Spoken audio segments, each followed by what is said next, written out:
Yo, vous êtes bien sur la review de scan du chapitre 412, mais celle-ci va être très différente de d'habitude. En effet, j'ai reçu la semaine dernière ceci, qui apparaît à votre écran. Ceci, c'est ce qu'on appelle un strike.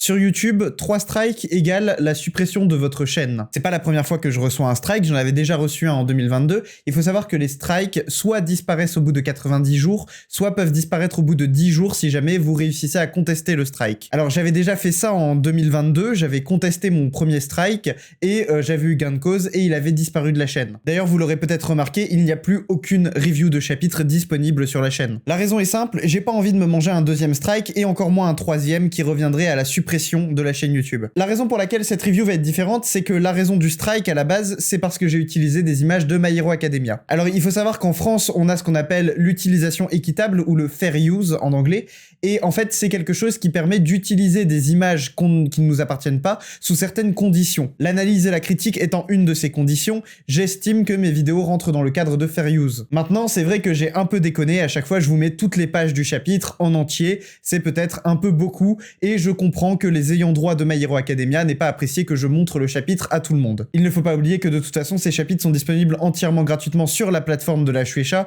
au moment où la vidéo sort, c'est-à-dire sur Manga+.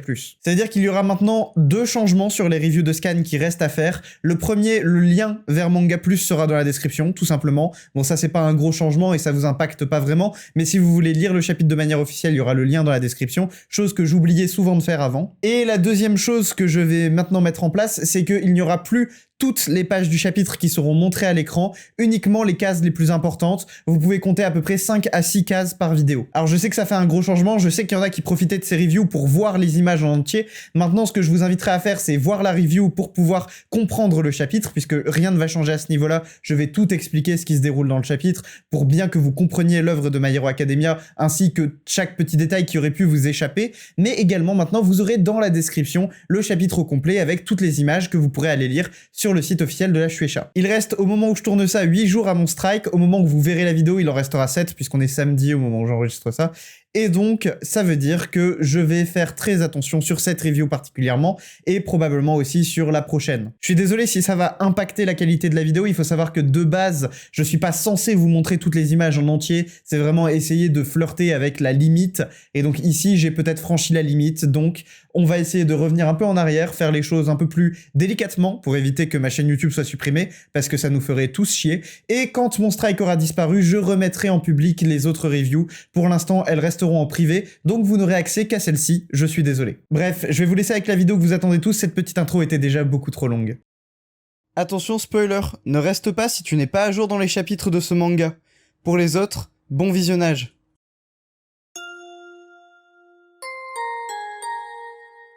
Bonjour à tous, c'est Saliste et on se retrouve aujourd'hui pour la review du chapitre 412 de My Hero Academia. Rappelez-vous, il y a 2 semaines, lors du chapitre 411, Shigaraki avait essayé de voler l'alter du One for All et avait donc réussi à enlever dans cet alter un des alters qui était contenu, c'est-à-dire Danger Sense, l'alter du 4e détenteur du One for All, Shinomori. Et donc maintenant que Shigaraki possède cet alter, il a mis Izuku au pied du mur, ou plus précisément au pied du mont Fuji. Il a réussi à l'envoyer jusqu'au mont Fuji et ils se battent désormais là-bas. Comment Izuku va-t-il réussir à tenir tête face à un Shigaraki qui est désormais d'autant plus dangereux et qui peut esquiver toutes ses attaques? Avant que la vidéo ne commence, sachez que en ce moment c'est un peu compliqué au niveau de la chaîne YouTube comme vous l'avez sûrement vu dans l'intro, donc je vous invite à laisser un pouce bleu pour me soutenir et à vous abonner si ça n'est toujours pas fait, c'est le meilleur moyen de m'aider. Merci encore à tous ceux qui prendront le temps de le faire et passons maintenant à la review du chapitre 412, sur ce, générique.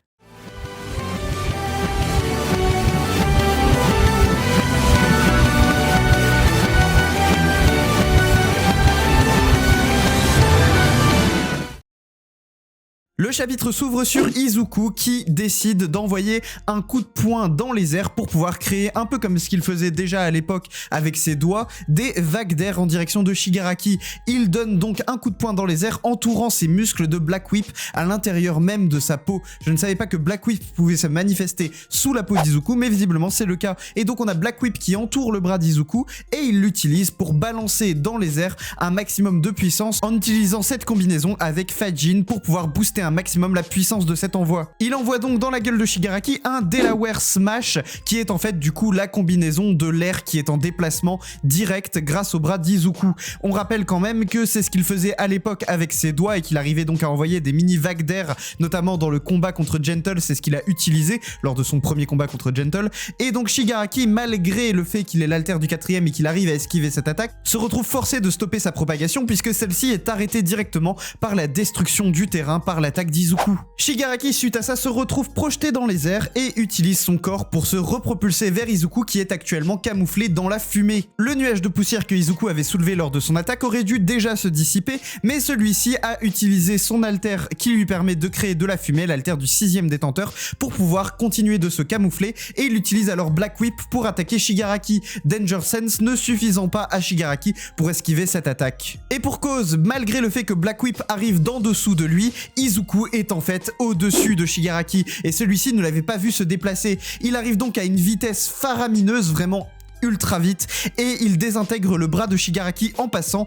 avec un seul coup de poing. On apprend qu'il a utilisé Gear Shift sur la fumée parce que oui, Gear Shift ne sert pas juste à accélérer les choses, il permet également de les ralentir. Et donc Izuku, en utilisant Gear Shift sur la fumée, a permis à cette fumée de rester plus longtemps. En effet, comme le précise Izuku, la détection de danger n'est pas infaillible, et ça il l'a appris lors de son combat contre Lady Nagant. Si l'attaque arrive vraiment très vite sur lui, alors la détection de danger ne suffira pas à l'esquiver, et il se prend quand même l'attaque. C'est ce qui s'est passé ici pour Shigaraki. Notre vilain préféré utilise maintenant l'alter recherche, l'alter qui avait été volé par All for One à Ragdoll. Je rappelle que cet alter permet de cibler l'alter de quelqu'un d'autre et d'avoir plein d'informations comme la position où il se trouve, la direction dans laquelle cette personne se trouve et également les faiblesses de cet alter.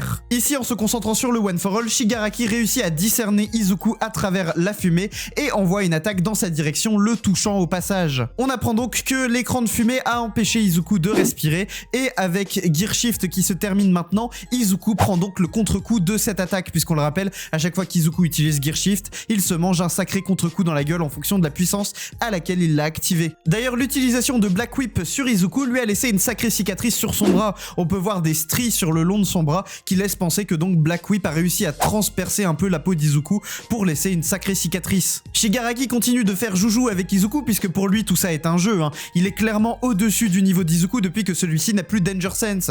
Mais Izuku lui répond qu'il n'abandonnera jamais cet enfant qui pleure. L'enfant qui pleure, c'est Tenko Shimura à l'intérieur de Shigaraki. Suite à ça, on a le droit à un super monologue de Shigaraki qui nous dit que tout le monde voit le monde de sa propre manière et sous un angle différent, un angle unique.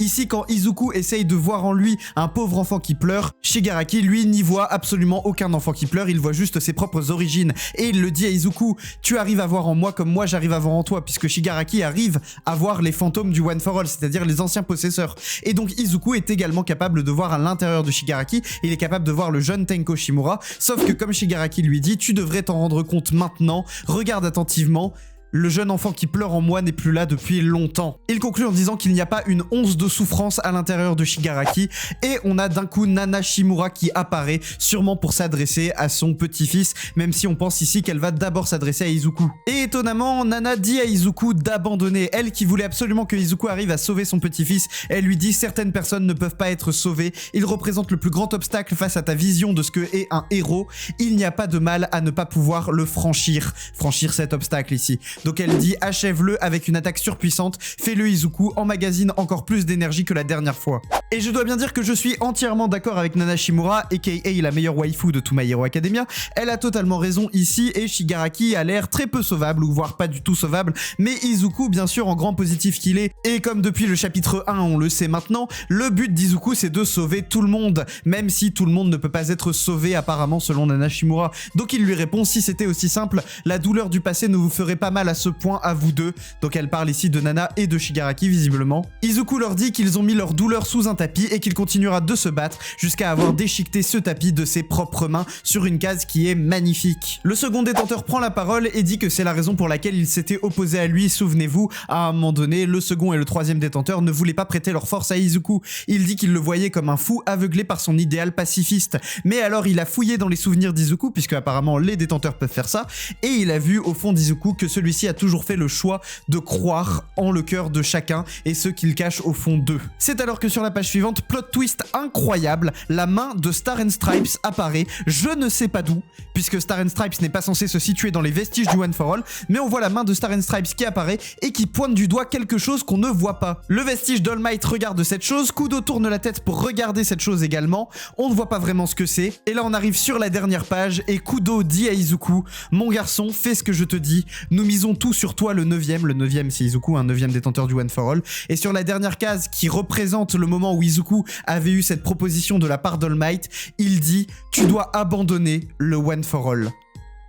Et fin du chapitre, le plan du second détenteur est donc d'abandonner le One for All. Un chapitre incroyable, mais alors vraiment incroyable, surtout la fin, le plot twist de Izuku qui doit abandonner le One for All me refait penser à ma théorie que je vous avais déjà donnée en 2021 à l'époque, où pour moi My Hero Academia se terminerait avec la fin des alters, et donc la destruction du All for One et du One for All. Et quand ils s'entre-détruiraient, eh bien nous aurions tous les alters qui disparaîtraient au fur et à mesure des générations. À moins qu'ils disparaissent tous d'un coup, pour le coup ça je peux pas trop vous dire, mais en tout cas moi j'avais cette théorie que les alters finiraient par disparaître et que ça se ferait d'abord par la destruction du One for All et du All for One. Et ici, ce que semble dire le second détenteur, c'est qu'en donnant le One for All à Shigaraki, ça permettrait peut-être de le tuer, de le vaincre, de détruire le All for One. Abonnez-vous, laissez un pouce bleu, activez la cloche, n'hésitez pas à me soutenir en me suivant sur les réseaux sociaux, Twitter, Instagram, TikTok, tous les liens sont dans la description, c'était sa liste, et moi je vous dis à la semaine prochaine pour, je l'espère, la prochaine review de Scan.